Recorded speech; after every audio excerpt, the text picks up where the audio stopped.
वरंगल के police commissioner Sanpreet Singh ने नौजवान तलबा, बच्चों, बुजुर्गों और पुलिस के साथ पुलिस शहदा के दिन की याद में निकाली गई साइकिल रैली में जोशो खरोश से हिस्सा लिया। वरंगल पुलिस कमिश्नर के साथ greater Warangal municipal commissioner Chahat Bajpai, NDPCL CMD Varun Reddy, east zone के DCP अंकित कुमार ने इस रैली में शिरकत की। एडिशनल DCPs रवि और सुरेश कुमार ने हरी झंडी दिखाकर साइकिल रैली का इफ्तिताह किया।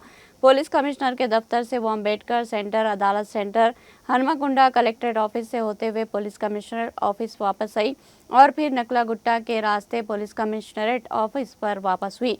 वरंगल पुलिस कमिश्नर इस रैली में साइकिल सवारों के साथ शामिल हुए और पुलिस शहदा के लिए जौहर नारे लगाए, सवारियों को खुश किया। बादिजा पुलिस एहलकारों के हाथों इस साइकिल रैली में हिस्सा लेने वाले साइकिल सवारों को सर्टिफिकेट पेश किए गए। इस मौके पर खिताब करते हुए पुलिस कमिश्नर ने कहा कि हर रोज साइकिल चलाकर इंसान सेहतमंद रह सकता है और फिर दिन भर जोश और जज्बे के साथ अपने फराइज सरअंजाम दे सकता है। हर कोई साइकिल चलाने के लिए थोड़ा सा वक्त लेकर सेहत के मसाइल से बच सकता है। उन्होंने पुलिस की जानिब से पुलिस शहदा के अहले खाना और पुलिस शहदा की याद में निकाली गई इस रैली में शिरकत करने वाले तमाम अफराद का खुसूसी शुक्रिया अदा किया।